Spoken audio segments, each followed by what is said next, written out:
बिटकॉइनची daily candle एका दिवसात 4% पेक्षा जास्त वाढलेली दिसते. यामुळे खालीच्या बाजूला लिक्विडिटी तयार झालेली आहे. अमेरिकेच्या सुप्रीम कोर्टच्या एका निर्णयामुळे संपूर्ण मार्केट कोसळू शकते. एक मोठा क्रॅश ट्रिगर होऊ शकतो. ही पोस्ट नक्की पहा. उद्या मार्केट कधीही न झाल्यासारखे हादरू शकतात. यूएस सुप्रीम कोर्ट ट्रम्प यांच्या टॅरिफ्स विरोधात निर्णय देऊ शकते, ज्याची शक्यता 76% मानली जात आहे. जर सुप्रीम कोर्टाने ट्रम्प यांचे टॅरिफ बेकायदेशीर ठरवले तर अनेक जण म्हणत आहेत की हे मार्केट बुलिश ठरेल, पण शॉर्ट टर्म मध्ये मार्केट कोसळू शकते. का? कारण अमेरिकन सरकारला टॅरिफ नावाखाली कंपन्यांकडून घेतलेले शेकडो अब्ज डॉलर्स परत द्यावे लागतील. असं झालं तर मार्केट मधील लिक्विडिटी एकदम कमी होईल. ट्रेजरी मधून पैसा बाहेर जाईल. यामुळे स्टॉक्स आणि क्रिप्टोमध्ये लिक्विडिटी क्रंच पाहायला मिळू शकतो. याचा इम्पॅक्ट काय असेल चला समजून घेऊया. टॅरिफचे पैसे परत करण्यासाठी मार्केटमध्ये एक फिजिकल शॉक येऊ शकतो, ज्यामुळे मार्केट घसरण होऊ शकते आणि लिक्विडिटी त्यामुळे कमी होऊ शकते. शॉर्ट टर्म मध्ये जर कोर्टाने निर्णय दिला तर यूएस स्टॉक मार्केट SP 500 किंवा नॅसडॅक इंट्राडे मध्येच मोठी घसरण दिसू शकते. सर्वात जास्त फटका बसेल एक्सपोर्ट हेवी आणि इंडस्ट्रियल स्टॉक्सना. डिफेन्स, इन्फ्रास्ट्रक्चर, स्टील आणि ऑटो सेक्टर मध्ये गुंतवणूक असेल तर मोठी व्हॉलेटिलिटी दिसू शकते. बँकवरही प्रेशर येऊ शकतो कारण लिक्विडिटी रिस्क वाढेल. पण मीडियम टर्म मध्ये काय होईल? जर टॅरिफ्स काढून टाकले गेले तर कंपन्यांचा खर्च कमी होईल, महागाईचा धोका कमी होईल. उदाहरण घ्यायचे असेल तर समजा आयफोन USA मध्ये बनतो आणि भारत सरकारने त्यावर इम्पोर्ट ड्युटी वाढवली तर तो फोन महाग होईल. पण जर इम्पोर्ट ड्युटी कमी झाली तर तो फोन सस्ता होईल. यामुळे महागाई कमी होईल, जे एक चांगली गोष्ट आहे. महागाई कमी झाली तर कंपन्यांचे मार्जिन वाढतात, प्रॉफिट वाढतो, लोक जास्त खरेदी करतात आणि FED ला रेट कट करण्याची संधी मिळते. म्हणून मीडियम टर्म मध्ये मार्केट बुलिश होऊ शकतो. आता क्रिप्टो मार्केटवर काय परिणाम होईल? क्रिप्टोमध्ये लगेच रिॲक्शन दिसू शकते.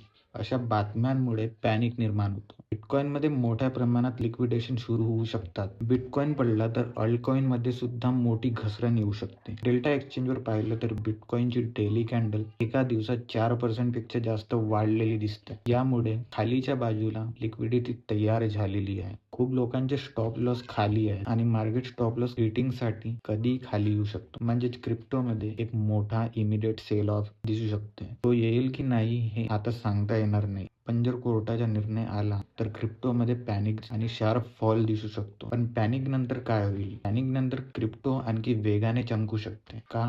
कारण सरकारला लोकांचे पैसे परत द्यावे लागतील. त्यासाठी जास्त कर्ज घ्यावं लागेल, जास्त नोटा छापाव्या लागतील, रेट्स कट होऊ शकतात आणि फिजिकल स्ट्रेस वाढेल. हे सगळं बिटकॉइनसाठी पॉझिटिव्ह आहे, कारण बिटकॉइनच्या नरेटिव्ह पॉलिसी रिस्क विरुद्ध हेज हा आहे. असं झालं तर बिटकॉइन झपाट्याने रिकव्हर करू शकते, कदाचित स्टॉक्स पेक्षाही जलद गतीने. मार्केटमध्ये पुन्हा लिक्विडिटी आली तर ते क्रिप्टो मध्येही येऊ शकते. कोविड काळात जसा क्रॅश आला होता तसाच काहीसा क्रॅश इथेही ट्रिगर होऊ शकतो. जर टॅरिफ बेकायदेशीर ठरवले गेले तर आता 2 ते 3 महत्वाच्या गोष्टी लक्षात घ्या. पहिली, ट्रम्प आधीच सांगताय की जर टॅरिफ्स रद्द झाले तर मोठा नुकसान होणार. दुसरी, मार्केटमध्ये एक नरेटिव्ह चालू आहे, अँटी टॅरिफ म्हणजे प्रो चायना. ट्रम्प म्हणत आहे की या निर्णयामुळे 150 अब्ज डॉलर्सचा फटका बसेल आणि तेही काही अंशी बरोबरी. पण हे पैसे लगेच घ्यावे लागणार नाहीत. कंपन्यांना आधी सरकार विरोधात केस करावं लागेल, मग प्रोसेस सुरू होईल आणि ही प्रक्रिया खूप क्लिष्ट आहे आणि यासाठी महिने ते कधी कधी 1 वर्षही लागू शकते. इम्पोर्ट्सना US customs and border protection कडे ACE पोर्टल म्हणजे ACH रिफंड प्रोग्राम मध्ये नोंदणी करावी लागेल, जेणेकरून इलेक्ट्रॉनिक रिफंड मिळेल. कोर्टाच्या लीगल बेसिस आहे की ट्रम्प यांनी international emergency economic powers act 1977 चा गैरवापर केला आहे. ही पॉवर फक्त युद्ध किंवा इमर्जन्सी मध्ये वापरायचे असतात, पण त्यांनी त्याचा वापर ब्रॉड टॅरिफ्स लावण्यासाठी केला.